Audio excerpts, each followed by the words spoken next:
Maman Cissé, est-ce que c'est la pression, est-ce que c'est le manque de conviction, quelles pouvaient être les attitudes des commissaires de la HAC et même leur président face à cette situation?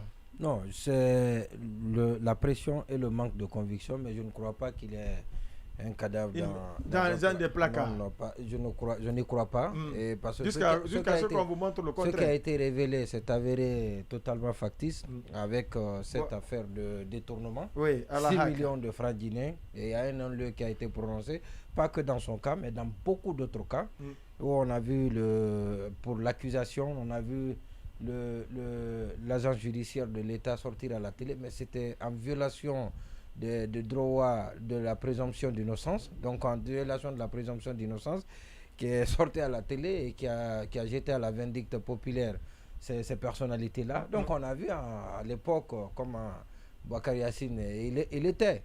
Mais je ne crois pas que ce soit ça. En tout cas, jusqu'à preuve du contraire, il n'y a pas eu de reproches allant dans le sens de présumer fait de détournement depuis là. Mais quand on a passé tout son temps à la RTG, j'ai beaucoup de respect pour mes amis qui sont à la RTG, mais je leur dis de ne pas passer tout leur temps à la RTG. C'est là-bas. Parce que moi, je ne peux pas. Passé, hein. Je ne peux pas être convaincu. Non, vous n'êtes pas resté. Vous n'êtes pas resté. C'est pour ça que vous êtes comme ça. Mais non, parce que je ne peux pas être convaincu. On ne peut pas me convaincre que quand on a passé tout son temps à la RTG, qu'on vous dise que vous êtes professionnel. Parce que ce qui se passe à la RTG là, on ne peut pas me dire que ça c'est professionnel. La RTG, il n'y a pas de voix dissonante. Les professionnels acceptent ça. À la RTG, on ne recoupe pas l'information. Les professionnels s'opposent à ça également. Non, les professionnels acceptent ça là-bas. Oui. À la RTG, il n'y a pas de limitation pour le journal. Ouais. Les professionnels, pourtant, c'est des gens qui ont fait des écoles. De grandes écoles, mais qui acceptent ça après, qu'on me dise que c'est des grands professionnels. Non, aucune exigence. Ils sont intellectuels, peut-être, ils sont intelligents. Ils sont intelligents, mais le professionnalisme, c'est autre chose. Et même aussi, ils ont beaucoup de diplômes.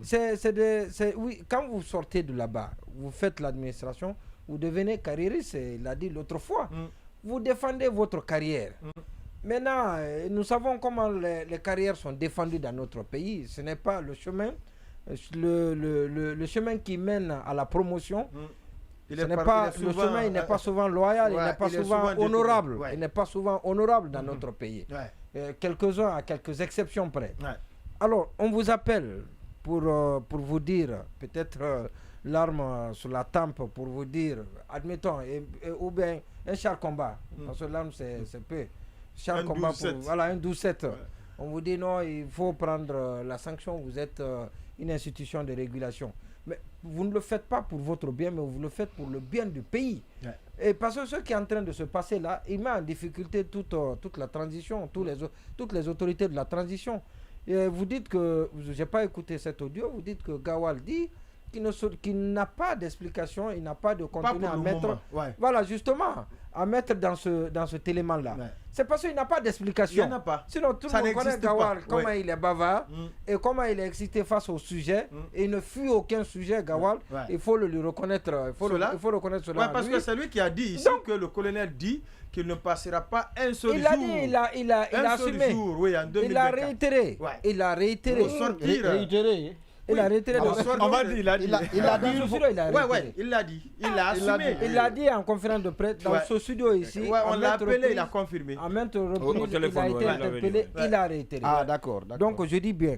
Donc, si lui n'a pas été capable de donner un contenu, d'expliquer et de dire quels sont les faits, comme j'aime le dire, constitutifs de cette sécurité, attentatoire à cette sécurité nationale, c'est parce qu'on est en train encore de trouver, comme on l'a fait avec certaines accusations et certaines personnes qui sont en prison. Donc on arrête d'abord et après on trouve les preuves.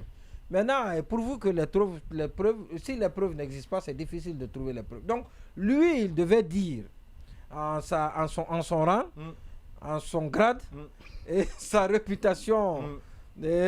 Pour la postérité, la réputation qu'on a faite de lui et qui passe en boucle, il devait dire aux militaires non, cette voie, n'empruntez pas cette voie, il n'est pas une bonne voie. elle ne peut pas vous mener à la sérénité. La voie ne peut pas mener le pays à la sérénité. Et là, quand on le fait, c'est répulsif de notre pays. À un moment où nous sommes en train de trouver, nous sommes en train de nous battre pour avoir la stabilité, attirer les investisseurs. Ouais. Et parce que le financement extérieur, le développement, ce n'est pas que le financement extérieur, mais les investisseurs peuvent venir. Et donc, ça peut favoriser la création de l'emploi et ça peut être un des bilans de la transition. Ouais. Il fallait leur expliquer ça. Il y a un autre procédé, mais il ne l'a pas fait. Et croyez-moi que, sincèrement, ça doit être la nature du cadre guinéen. C'est la nature du cadre guinéen. Quand vous l'appelez, le cadre qui veut sauvegarder son intérêt, son strapontin, ces privilèges, ces petits privilèges-là, vous l'appelez, vous lui demandez de faire quelque chose, surtout quand on est chef. Ils ne sont pas dans la... Vous ne contredisez pas le chef, mais vous devez dire la vérité au chef. Vous devez... Peut-être qu'il n'a pas tous les éléments d'appréciation pour prendre une décision. Vous qui les disposez, vous lui mettez à sa disposition. Je vais vous raconter, avec le colonel, je ne parle pas des autres. Quand il a appelé pour demander à ce que tous les arrêtés soient annulés tout de suite, parce qu'il était en colère quand on lui a présenté le tableau, il n'était pas du tout reluisant. Le tableau, il était vraiment révoltant. Il dit, bon, annulez-moi tous ces arrêtés. Mais ils ont trouvé, la primature a trouvé les moyens. La formule qui sied. La formule qui sied. On n'a pas annulé, mais on est revenu vers le colonel pour lui dire, oui, ça va être fait. Mais quand vous le faites maintenant, vous avez vu les conséquences. C'est ça un chef, c'est ça un cadre. Mais Yacine, le doyen Yacine, pour qui j'ai beaucoup de respect, pour sa plume diversement appréciée, mais d'un style d'écriture bon, voilà, avec un niveau bon, mais voilà, donc c'est vraiment compliqué. C'est compliqué. Et c'est vraiment regrettable ce qui s'est passé là à la HAC. Il n'y a pas que lui, tous ceux qui sont à la HAC désormais sont fichés. Il y a une étiquette sur tous ces cadres-là. Et je regrette, je suis vraiment désolé pour nos amis qui sont là-bas et qui pouvaient faire autrement. Qui ont de longs chemins devant eux. Ce que je n'ai pas très bien compris,